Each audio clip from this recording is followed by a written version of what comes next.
Hi, in this video I'm going to show you some tips on how to work on your middle range and in special how to not shout in that range. So let's go right at it. Let's say that you're working on a song 1,000 Years from Christina Perry and the melody goes like this. Heart beats fast, colors in promises, how to be brave, how can I love? So already on these F4s, you are starting to shout a little bit. Doesn't sound that good on this song. In that spot, it kind of works. But then you have this, which is the bridge to the chorus, right? And if you go with chest voice in this, it will be something like this, right? One step closer! And might not be a very good idea for this kind of song, right? If it was some heavy metal, some sort of something real strong perhaps, but that's not the case. Not even on heavy metal actually, perhaps in grunge, it was something real on your face like Alice in Chains. But for this song, really not a very good idea. So, what can we do? Well, there is one thing that you can do. You adjust your voice so that instead of shouting, you sing it like this. One step closer! And it's much easier to sing. You don't have to go so strong on it. And it will sound better in the song. So that's what I'm going to address in here. This is called covering, by the way. You adjust the vowels that you're using. So, the first thing that you have to take care of is covering. How do I cover? Basically, covering means making your voice rounder, like this. So, instead of singing your vowels normally, I'm gonna use this scale, by the way, to work, so that you hear the transitions that I'm gonna do. Instead of doing you do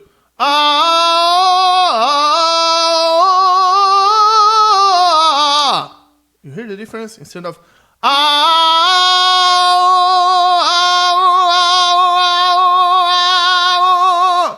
So this adjustment is what you have to learn how to do.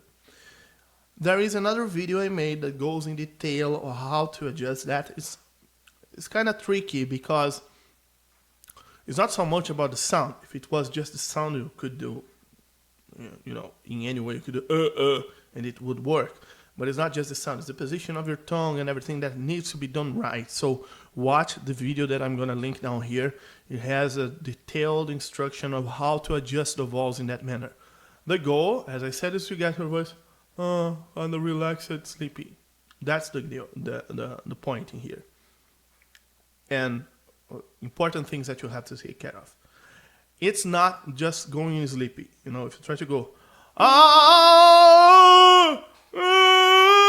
your voice will be backwards. So it's also not going sleepy. And it's not holding your voice and pressing your voice, squeezing your voice. It's not like you have a pain in the belly, So if you would do something like that, it would be like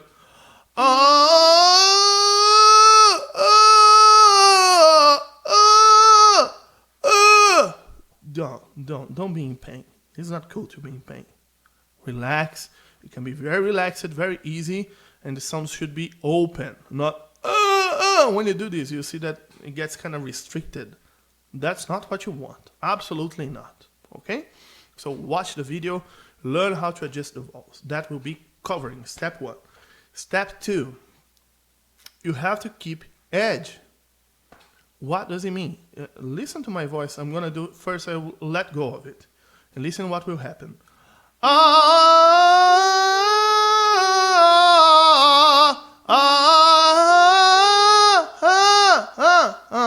You lose the brightness and the compression. And that is what we call edge normally because it feels like the voice is kind of pointy forward.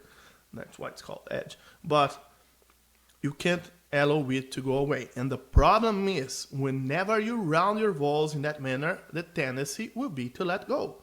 So it's quite of a problem to solve. A suggestion I give. Instead of going right, if you're having problems with it, instead of going right at the scale, let's say this is from D to A, right? So I'm gonna go up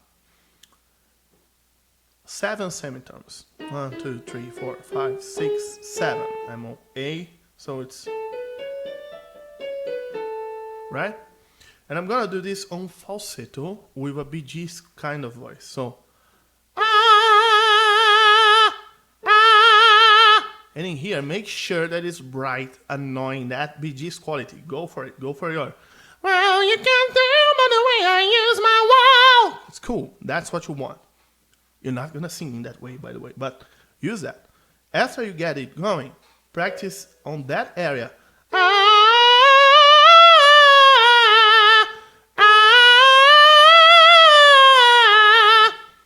And then, on the highest note, attack with that quality and control the intensity.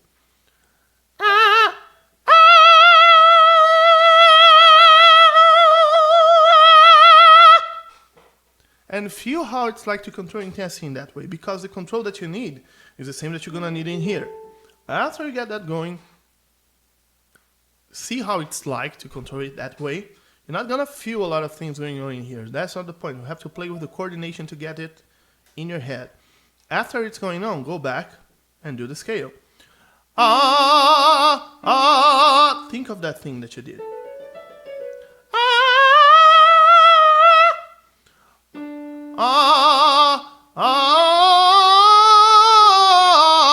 Oh, my voice is even better now. It really helps, really. It gets the brightness in there. It will give you more compression. Compression is very important. Okay, so this is keeping edge. This is a very important thing, because if you try to go high without keeping this in your voice, it's gonna hurt, really. This will really hurt you.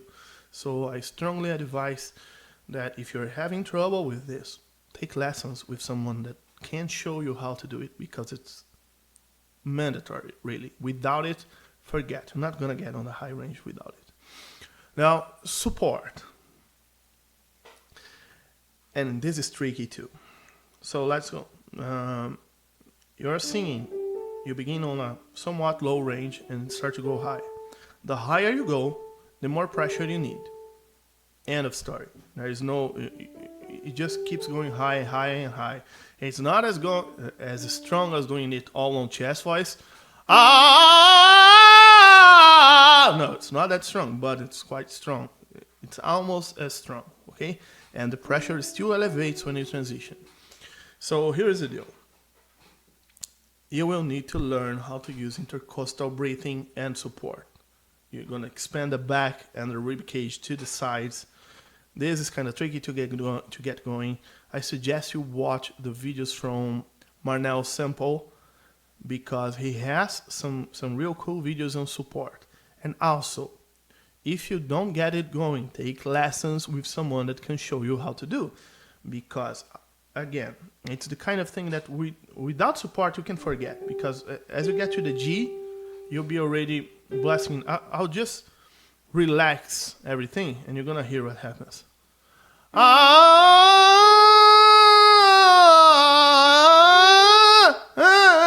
So I'm losing, it starts to get a little bit breathy.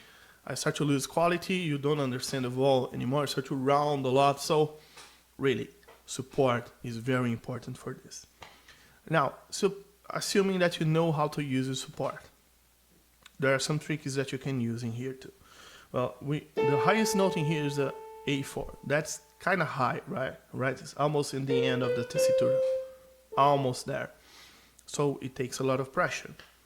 Before you begin the scale, think of the A4. Think that you're gonna shout it out. Okay. Think of the pressure that you need to do that. Breathe in and already prepare your whole support for that pressure, and then begin the scale. It's going to be more difficult than just singing it, but it will take care of the support for you.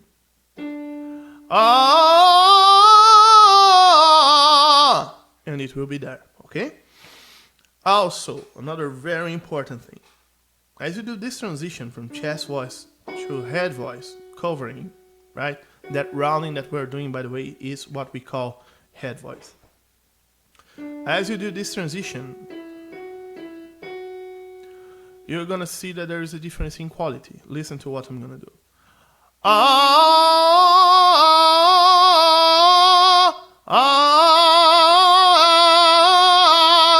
So if I do it more open, it's more brassy and open, right? And when I cover, it becomes more mellow, sweeter.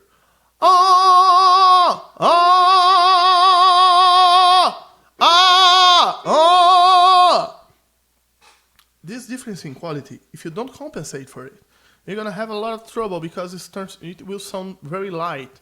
You actually end up on another coordination that's not what you want. So when you transition, do a leap of intensity. Think of going stronger on this note. So instead of doing which will get very soft, do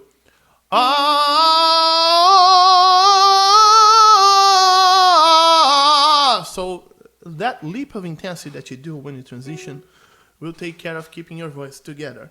Practice that, because if you don't do this leap, you will end up on a lighter voice and you're gonna have a lot of trouble, especially when you go back. When you try to get back low, you'll see that there will be a gap between the registers that just don't work, okay? So that's it about support. Next, falsetto.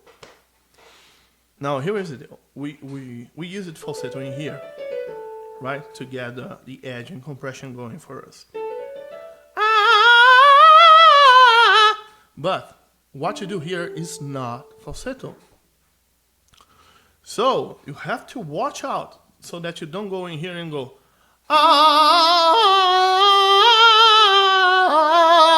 because it's gonna suck big time. It will not work on this range. Until you are on the C5, you don't want to use falsetto at all, or else you're gonna have trouble. You may get it to work somehow, make some magic and force it to work, but it's much worse than trying to control the full voice in there. So avoid falsetto in that area. Don't allow your voice to flip. Now, the problem is when you round the vowel in that way, especially because we're not tensing and trying to keep relaxing, trying to use support, it will tend to break also. Also related to all the other things that we talked about, support, the adjustment of the vowel edge, all of this stuff will contribute for it. But on the beginning, probably you see that you break. So what you can do is use the same idea, you know, so go higher. So the passage note is F4, F sharp 4. We're gonna do it on the C sharp 5, right? It's a perfect fifth apart. So on the C sharp, go on falsetto, BG is like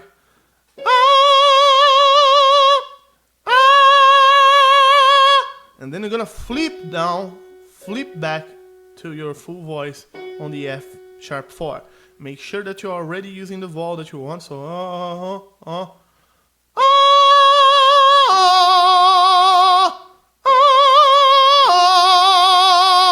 okay, and that will help you to avoid falsetto in there because you're flipping. If you're flipping, then there's no way that you're still on falsetto. Make sure that you flip. Okay? And now finally, placement. This is also very important because I saw a lot of videos of people saying, oh, you keep the vowel the same, you don't really change anything. But when you see the demonstration, what they are doing is something like this.